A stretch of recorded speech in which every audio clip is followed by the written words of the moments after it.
You didn't come here to make a choice. You came here to understand why you made it and how you're going to implement it. You listen to me, you little brat. Don't you look away from me when I'm talking to you. Doris, I'm not Wilma. I'm Helena, you know that. Don't lie to me, girl. I know who you are. Well, you really should stop smoking those, Doris. I smoke because I need to end this charade. I'm too much of a coward to take my own life. What did you say? I will not quit. Hello? Hey, Gigi. It's Angelica. Oh, Angelica. I was wondering when I was going to hear from you. Are you and Ashley at your dad's? Yeah, a couple of days now. Oh, you have To come visit. That'd be great. I was just wondering if you talked to Dad today. no. Why? Oh, she's very well preserved. Oh. And what is it that you two do? We run a blood bank of sorts. Wonderful. That's great. That must be a rewarding career. Indeed. And I have to ask you, what is your beauty regimen? Oh, well. Actually, we're all vampires.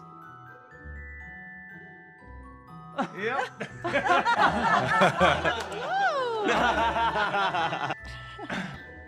It's alive.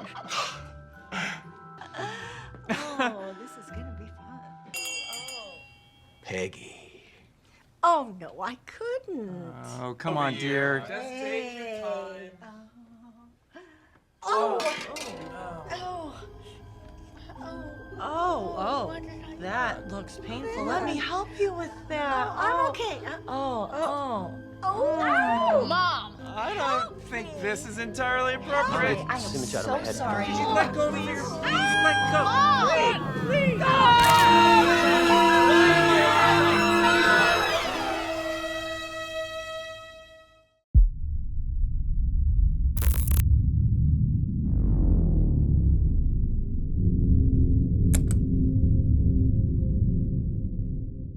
Thank you for joining us on the Downing Cut. Today, my guest is Joy Curtis, who is a versatile actress with a career spanning over 3 decades, known for bringing depth and authenticity to her portrayals of resilient, often maternal characters in both film and television. Her recent roles include Hattie Olsen in The Waiting Room and Grandma in Menace, showcasing her talent across a diverse range of projects and short films. Welcome to the Downing Cut, Joy. How are you? I'm good. Thanks for having me. Now, I also didn't mention Finding Estrella. I interviewed Earl Grey, and I was like, "How do you say that name?" So you're in that. I am Are in you- that. They Now, are wrote you- a special little part for me. That's amazing. Is that in post now, or is that? It's been in post forever, but yes, it is. Okay. Good to know. Finding Austria. Australia. See, I want to say Finding Austria. Australia. Yeah. Yeah, but I really don't. The plot of the movie, the person I'm playing with Jerry Dykman is my husband, and we're just these two old farts sitting in, what are those lounging chairs? Whatever those open The up, Rock. Yeah. ugly brown. Lazy Boys. We have nothing to do with anything, and we're in a trailer park. And so somebody was murdered in the trailer park, so they come and question us. And the person that questions us is Earl Grey. Oh, okay. So he's playing a cop or a detective? He's a cop. Yes, he's a cop. Nice. So, but really, it's starring Dave Schechter, and he is amazingly good in Yeah. it. He Good. really is very good. He's been acting for a while, and I think there's a couple. He couple has, things but I've seen, yeah. I mean, this was, the best I've ever seen him, actually. Practice makes perfect. That's all we can It keep does, doing, doesn't right? it? I was awful when I started out. Speaking of that, let's talk about that. How did your journey start? Now, I know you sent me some photographs of you modeling. Did you start off as a model? Uh-huh. And then how did that all happen? Well, I I was a soloist at a ballet company, and I did that. I really didn't start dancing again. I did when I was young, a couple of years, but I started again at 19, and I was a soloist in a year and a half. Wow. And so I did that till, I don't know, my early 30s. And, I choreographed, I taught, I did all of that. I loved being on stage and dancing. I really loved it. But there are all these politics. I quit the company. I don't know. I joined two other women for a while, and they did jazz and what's the other one do? Tap. Oh God, tap. Anyway, but I just, eventually I kind of quit. I would take class, but I just quit and went into acting because I really liked acting. And uh, I I found an ad in the newspaper, Yeah. an audition, and I went and auditioned and I got the job, and it was called Storytellers. So we did things from literature like Dr. Seuss and the 51st Dragon. We all dressed unisex in overalls, but we did accents and we did funky things with our body. And then we sang and we tap dance. And we went to small towns in throughout Colorado, like Canyon City and all that. We'd go to the school and we'd perform in the gym, do two shows. We had one for the older kids and one for the younger. And then we go into the classrooms and talk about the books and the symbolism, or about acting. We do pantomime, whatever. They were just such a crazy bunch. We went, we went around in Big Bertha, a yellow school bus, and we'd have to stay overnight and stuff. And it was fun, but I broke my ankle, and so I kind of killed doing Storytellers for quite a while. I was trying to learn how to do a walking handstand for dinner theater. I was taking this guy's class. He was the choreographer, and he didn't spot me. And I was doing the walking handstand. I flipped over, sat on my ankle, and broke it. Ouch. So but that was my start. Well, also at the same time, the ballet company used to do fundraising fashion shows, and there would be dance, and the models would dance. So I was a model. I wasn't just a dancer in that. And this woman who provided the clothes was called Jocelyn's at the time. The fashion director hired me for like 25 fashion shows through an agent, and that's how I got the agent. Wow. So I did both. I modeled and acted both. Did you have any training, or you just fell into it, the acting part, from performances? I did. I took some in college, some acting in college. I took, Okay. and I directed a play. Mm-hmm. Okay. And I was in a play. I tried out for the University of Denver's professional theater, and I got that part. And it was kind of a shocking play. People would walk out in the middle of it. Wow. It was pretty bad. It was called Cloud Nine by Carol Churchill. We all had to have English accents.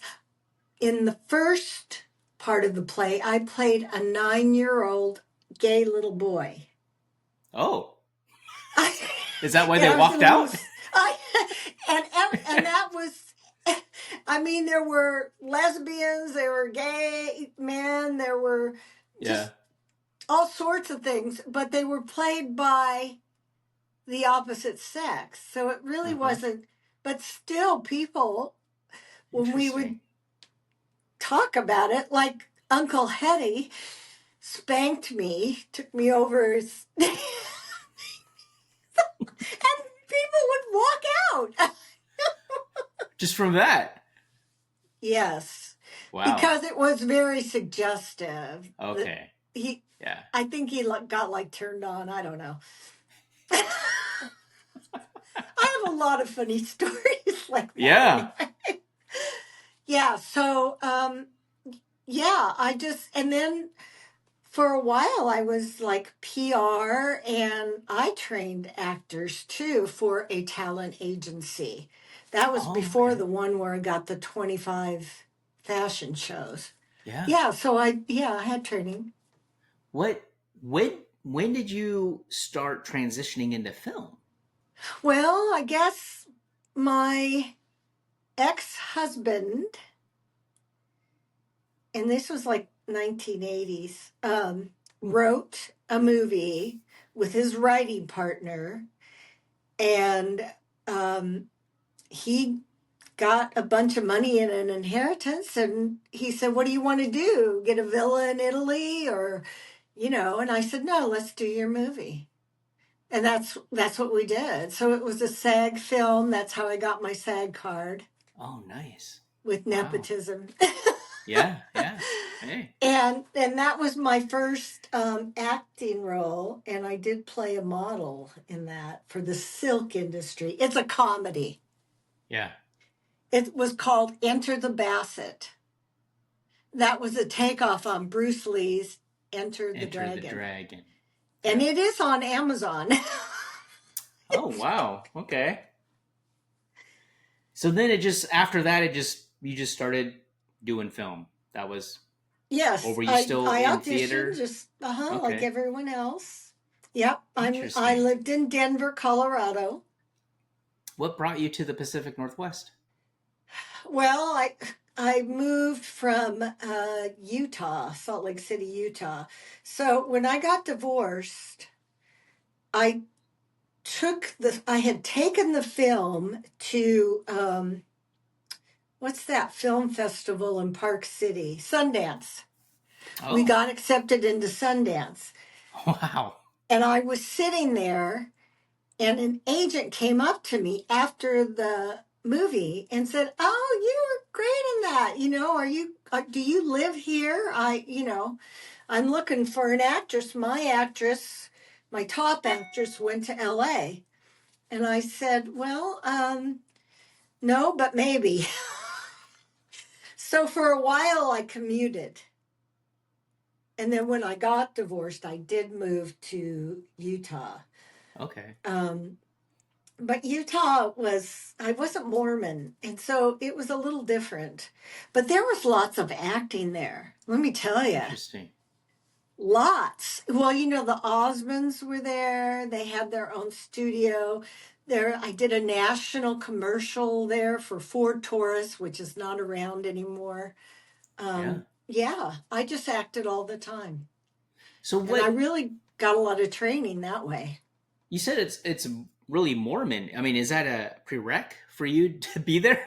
Do you have to be Mormon? I even did the cover of a Mormon magazine. Right. Called This People. And they hired non-Mormons. Because I don't know if this is true, but anyway, I heard that they hired a guy who was Mormon for one of their faith-based films. And he ended up being a porn star. And that very much embarrassed the church. So after that, they only wanted non-Mormons. So they could... Oh, fascinating. It's true. Well, that's... Oh, okay. To kind of break that association in case you did anything bad later, they can go, "Oh, they're not even Mormon." Correct. If we did something bad, we were already... That's their insurance policy. We were going to hell anyway. So... Yeah. Did they? So you said they made a lot of films, productions. Yes, they did. I did. Know that. So they did films for what's called Conference, which is a big thing every year, and I got a lead for one of those. And all it was like, "Oh, I'm so busy as a mother. Oh, I have so much to do," and and I'm losing weight. I had to get on the scale. I mean, I don't know. It was, Yeah. it was silly. It's kind of like an And the infomercial. cover I did for This People was kind of the same. It was like I had Christmas tree lights strung around my neck, and I'm going, that's the cover. That's funny. Well, at least it paid, right? Oh, yeah. Yeah. That's the key right there. That's so funny. I think I made the most money in Salt Lake, actually. Why did you come up to the Pacific Northwest? Well, because I was married to someone, again, that was really awful. And I mean, really awful. The judge let me be divorced in 30 days. And I wanted to get away from him. Really, he was, a druggie, crazy, all that. It was In Utah. I had this great job, and I'd sold a multi-million-dollar account. So they pretty much moved me, and I picked Seattle. Oh, okay. And that's how I got here. And I've been here over 20 years. I don't know, long time. Yeah. Well, there was no temptation to go down to LA since you already were involved in the acting community? No. Okay. I mean, because I was already in my 40s when I moved here. Yeah. And I stopped acting for about 10 years because I was too busy with that job. They paid for everything to move me. Nice. What did you do? You were account rep or? Yeah, I was a major account rep. Yeah. Yep. Did you enjoy it? No. It was really high pressure. Oh, This multi-million-dollar quota. And I moved to Seattle. I didn't know anybody or any of the business. Yeah. So it was pretty challenging, yeah.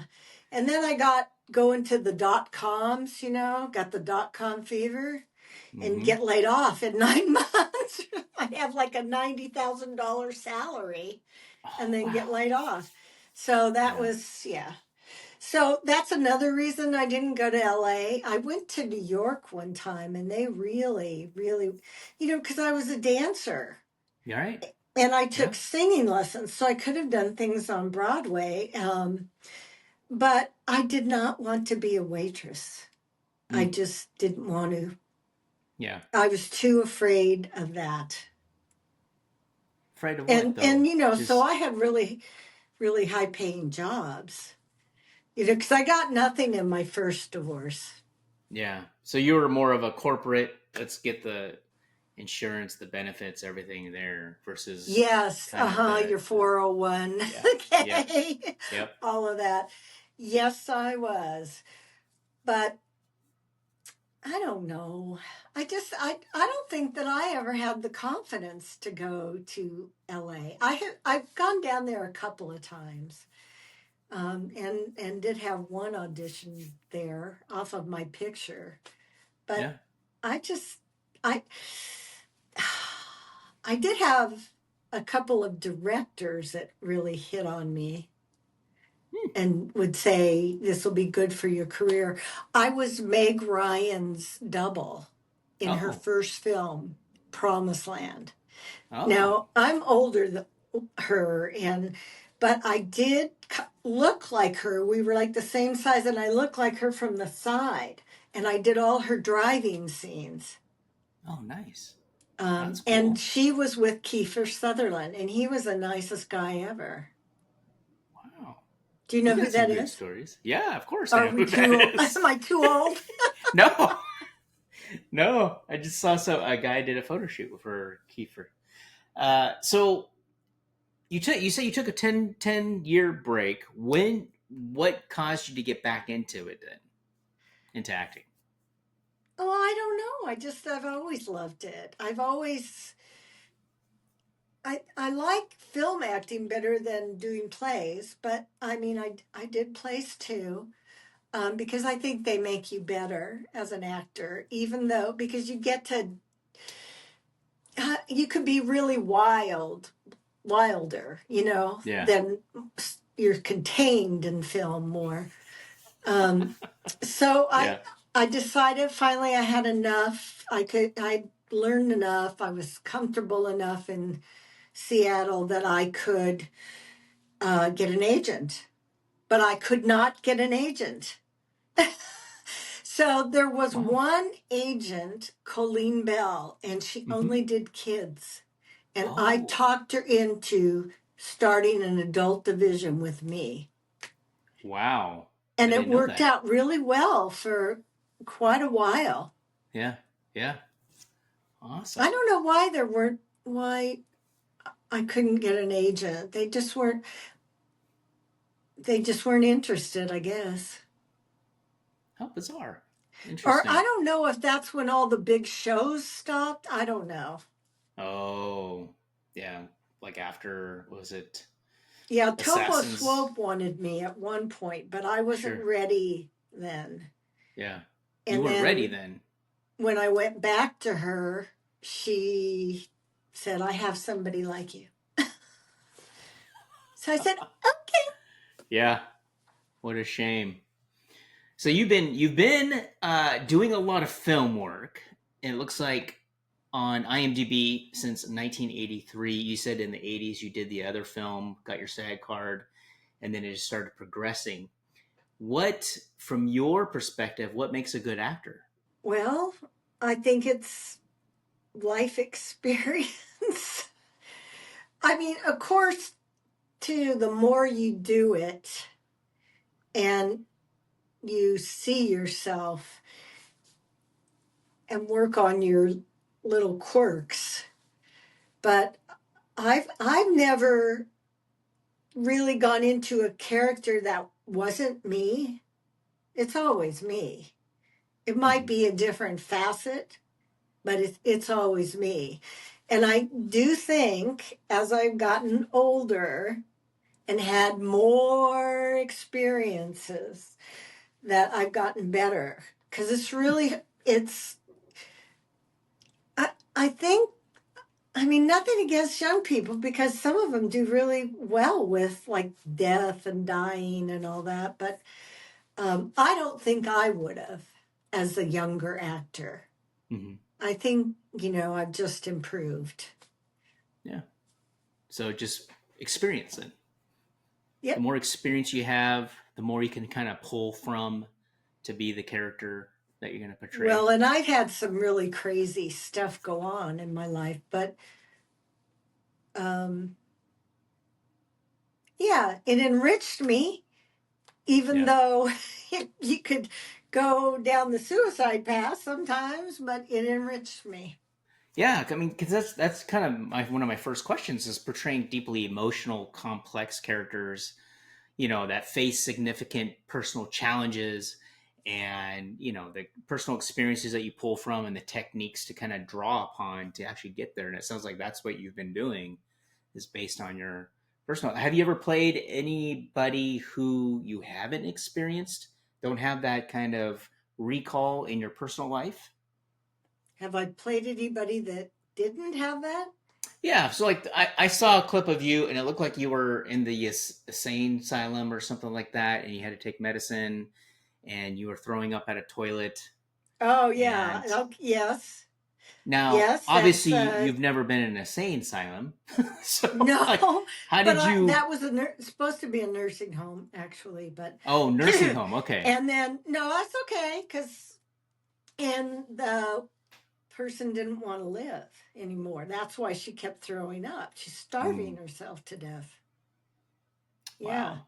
yeah, that was an intense one. Yeah. Yeah, yeah, that was really intense. We shot in this old house in Tacoma. They got a B&B, and I was living where I am now in Vancouver, so I drove down there, and then they let me stay in the B&B for the night. Nice.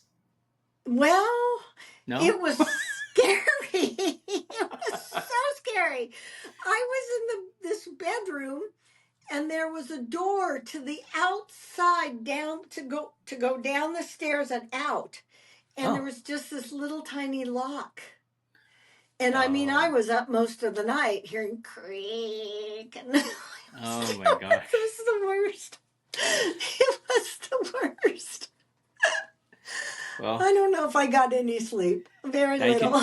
you can pull from that experience in your next role.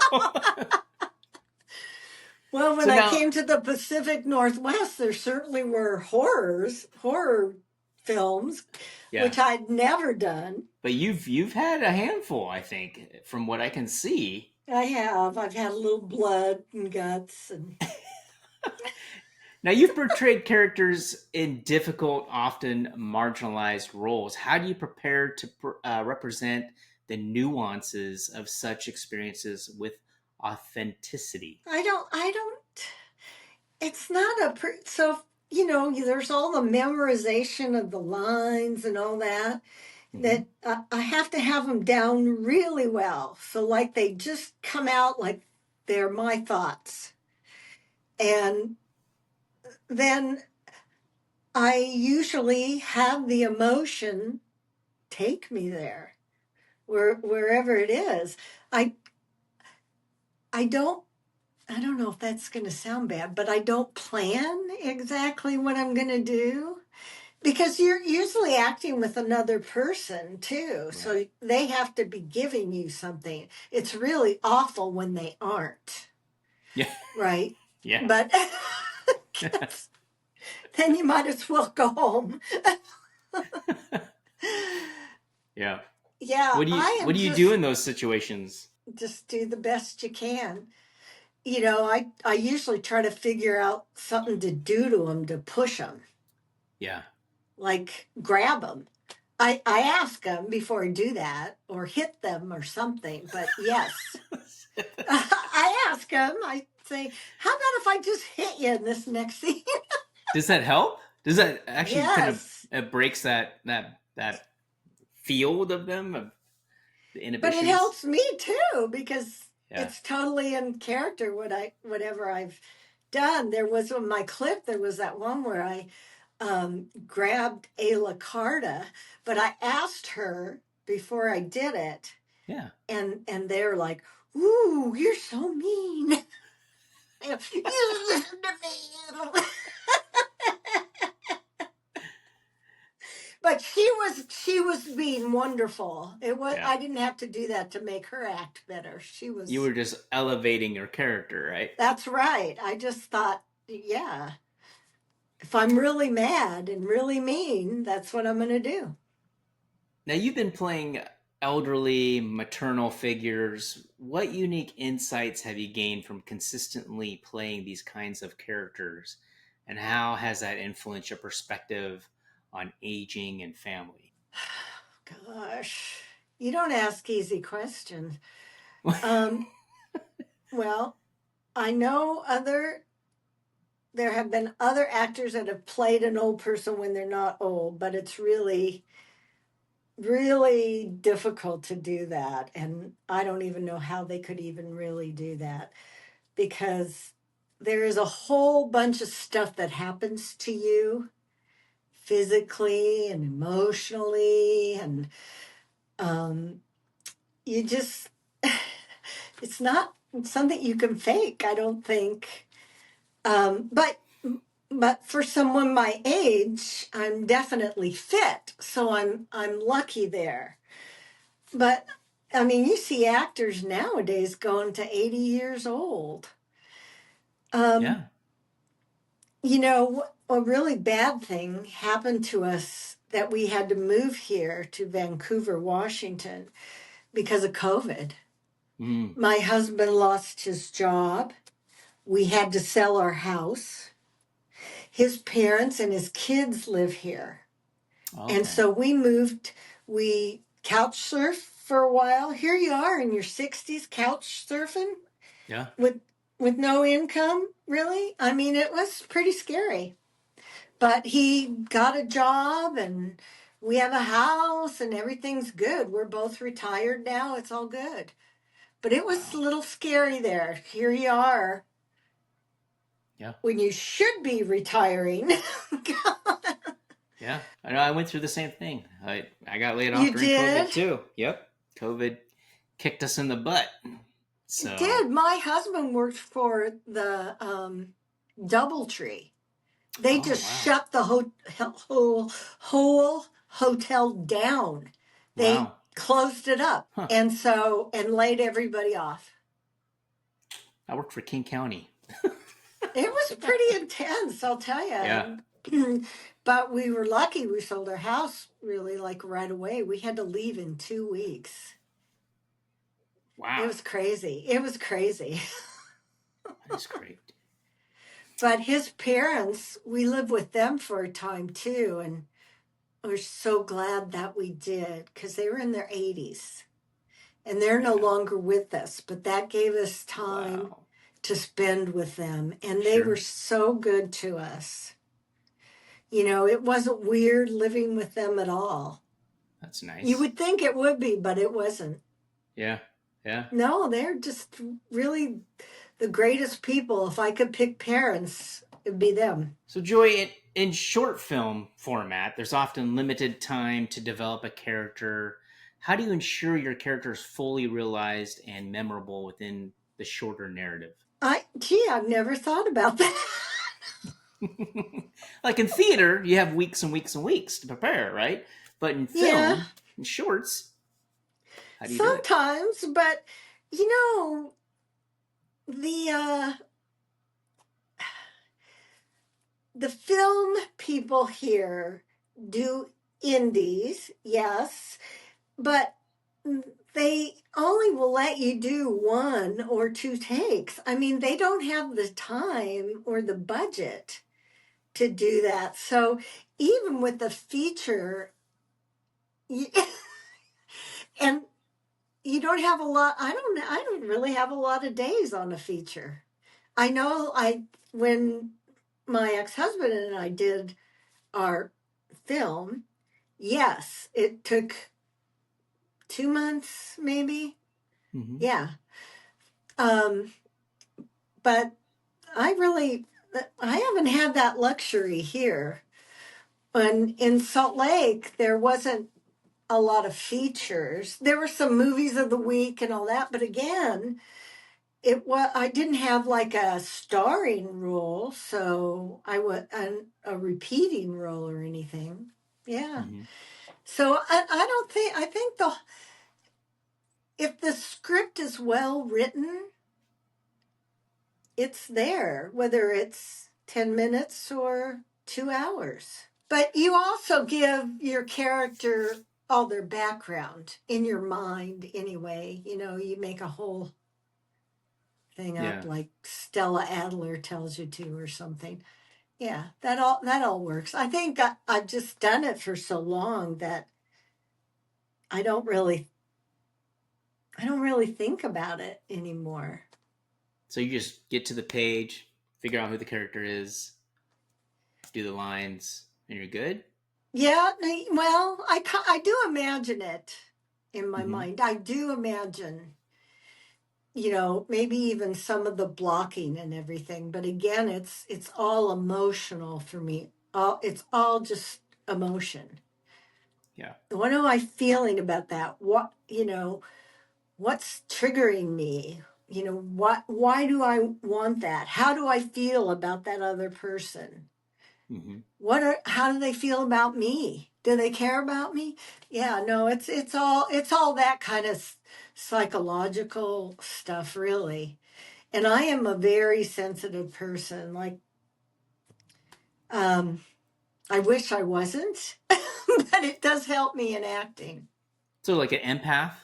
Yes, yes, maybe. But also my feelings get hurt really easily.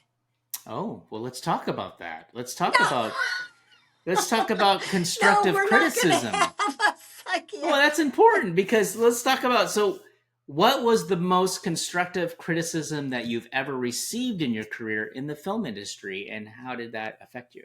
It's also painful. I think I just don't think about it. Because usually they don't tell you to your face. No? Uh, mm, I've had some teachers that were really, or directors that were really kind of mean, though. So it wasn't constructive, it was just criticism. Well, yeah, or they'd say that you were an aspiring actress, aspiring. And I'd say, well, I'm not aspiring anymore. I am an actress. I mean, that just made Yeah. me really mad. Yeah. So I don't know about being constructive criticism.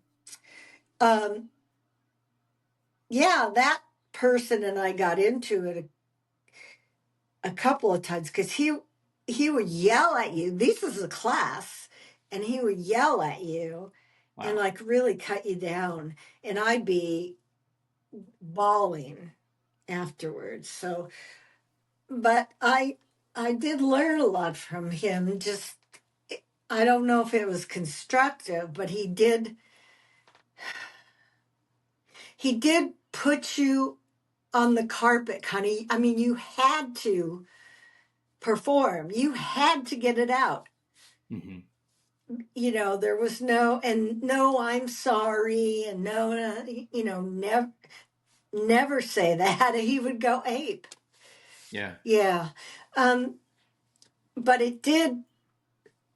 you were pushed. Yeah, that's what it sounds Maybe like he not was in the trying to do. best way. Yeah. He's trying to kind of push you out of this bubble, kind of break you so that you can Right. rebuild yourself. Yes. And Yeah. also, if the script called for anger, you could find it really easily. Yeah. But he Interesting. did that on purpose. I know he did. Just to poke you, get some reactions out of you in front of you, Yes. right? Yeah. Yes. Interesting. But, and it was sarcasm and snideness, like, I didn't believe a word of that. Or, I don't know. Just as the way he delivered his lines. What is there anything when it comes to any kind of feedback that you've taken to heart and go, oh, that's great. I'm going to work on that, or this is important to me, or that makes more sense now. Well, I mean, there are sort of technical things like raising your eyebrows and blinking too much. And I mean, I have been told, or I've looked at myself and corrected those things that look silly.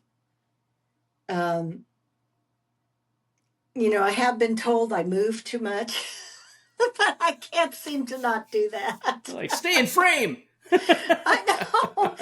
No, really. I mean, I've seen actors that can just be perfectly still and act well, and I cannot do that because I talk with my hands too. But yeah, they do. That's a technique they teach.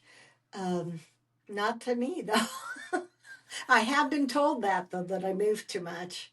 Let's talk about. I want to talk about blinking. Eyebrows. What? Let's talk about blinking real quick. I want to touch on that. I'm glad that you mentioned that. I remember watching him in a couple things, and he blinks a lot. Did he really? And I don't know if he did it on purpose, but I remember seeing a few films with him in it, and he's consistently blinking. And so I guess, what do you think? What are the tips when it comes to blinking on film? What is that? Give me a tip. Well, you just have to learn not to do it as often. You just have to teach yourself. I mean, who is it was that? Which actor was it? Oh, I can't even think of the guy. He's a famous actor. And he's talking about you looking, at one eye, and when you cheat for the camera. Yeah, Michael Caine. That's hard, and that is just a technique. And I mean, I have acted to a couple of poles before, but I did have to stop the blinking too much. And the other thing I do is I open my eyes up too wide. So just keep your eyes open. Another thing I do. Or is that for an expression? Well, it almost looks comedic. Okay. when I do it. Are I you have doing big it to eyes. keep your eyes Yeah. open though, or are you doing it just for an expression? There, I just did it. I don't know. I think the best thing is to be natural. Yeah. And if But that is the way you are naturally, now you could use that blinking rapidly, like to do, like to show nervousness or um, dishonesty. Yes, you could. I yeah. have been told before to lower my voice.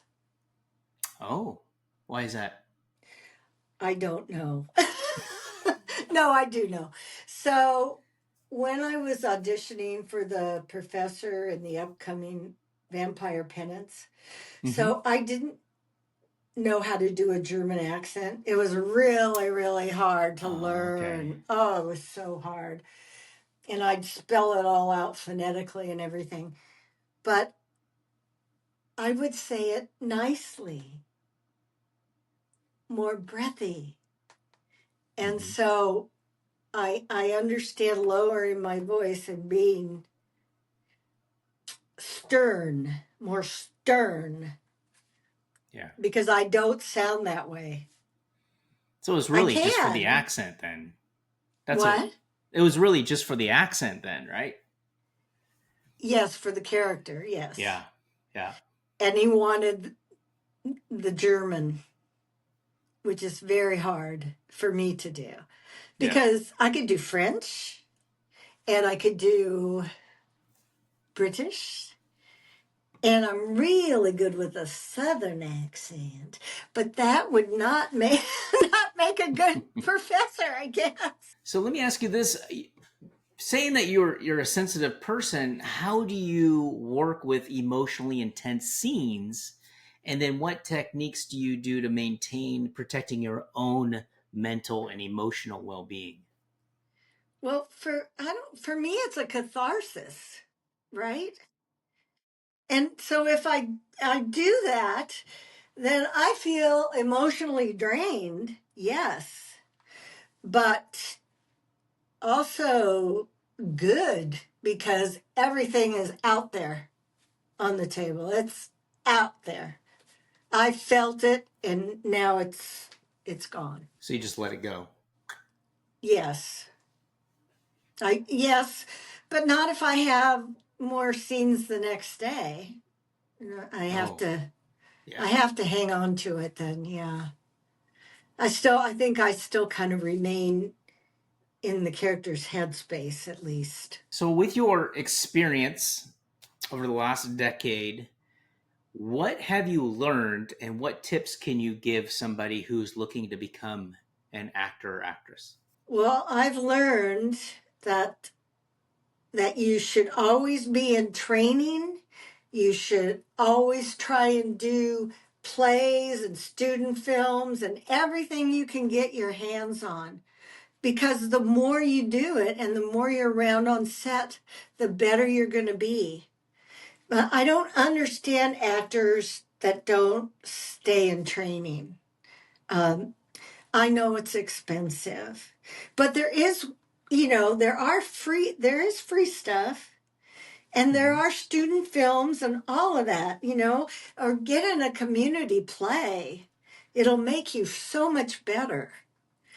I know they say that stage actors overact when they go into film, but I mean, you can bring that down. It's just the more you do it, every chance you get, every audition you get, all the Facebook groups and Instagram and all that, you should all be doing your social media.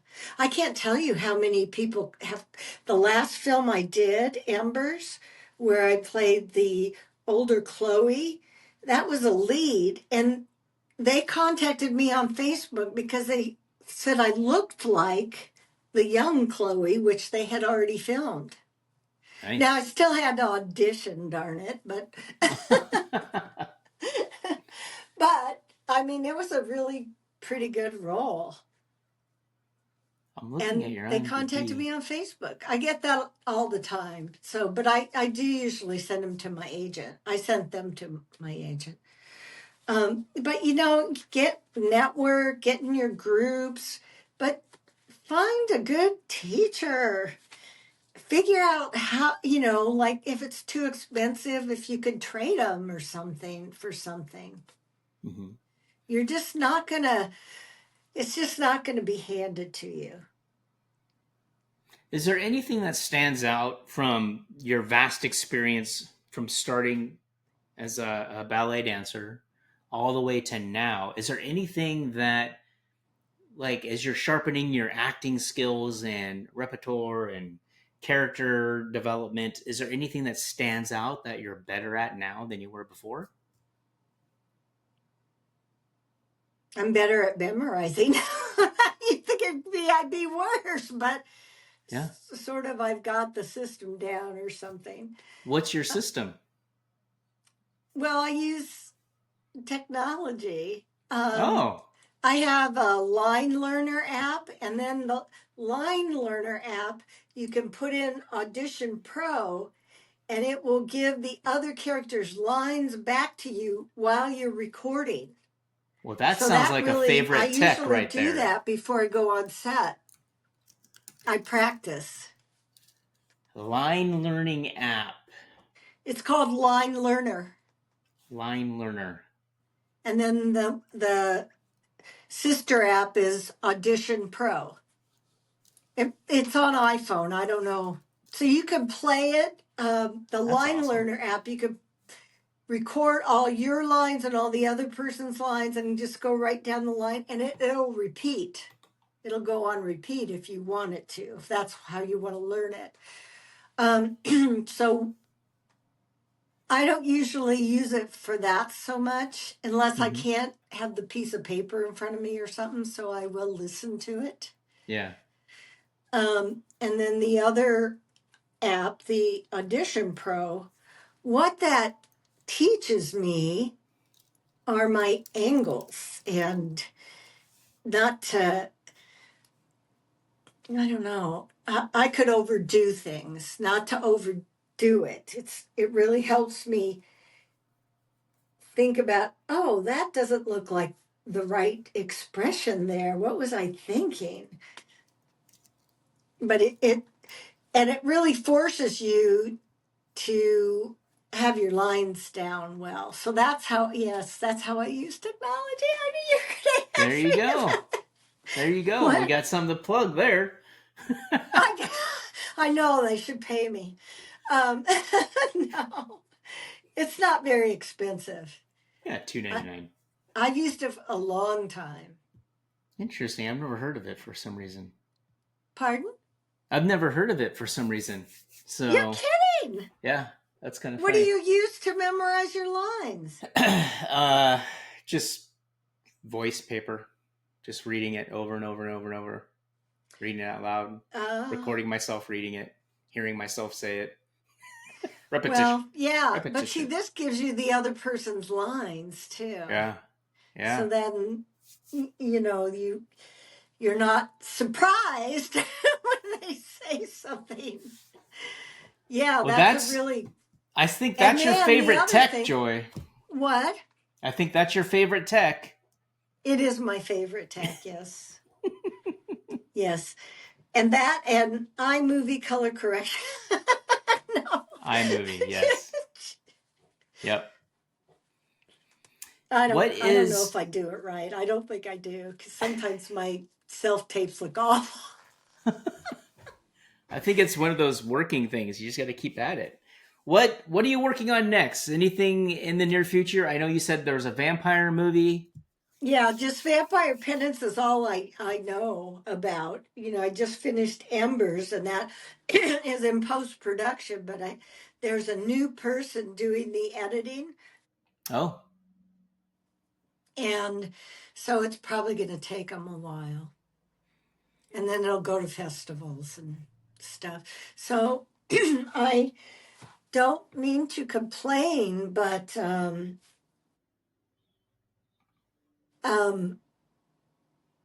when you get to my age, I think there might be less roles, but there's still a whole heck of a lot of competition. Is there? Oh, yes. And then if I get something, they're all, what did you get? What did you get? What did you get? On Facebook. Oh yeah. Yes. Interesting. What is there a role that you've always wanted to play that you have never played? I want to play, yes, I would love to play a spy or something like that. So now I'm probably too old for that. Although on James Bond, who is it? Judi Dench. She played M. Mm-hmm. And then I want to be in a Christmas movie. I think Rose Kreider just came out with a Christmas movie. She did. I know. I don't think Yeah. I fit any of the Tiny Tim stuff. I don't know. Why do you want to be in a Christmas movie? Because I haven't done any. I that's just one. I've done horror. I've done comedy. I've done all of that. Actually, comedy is kind of my favorite. Yeah. But I love those sappy Hallmark movies.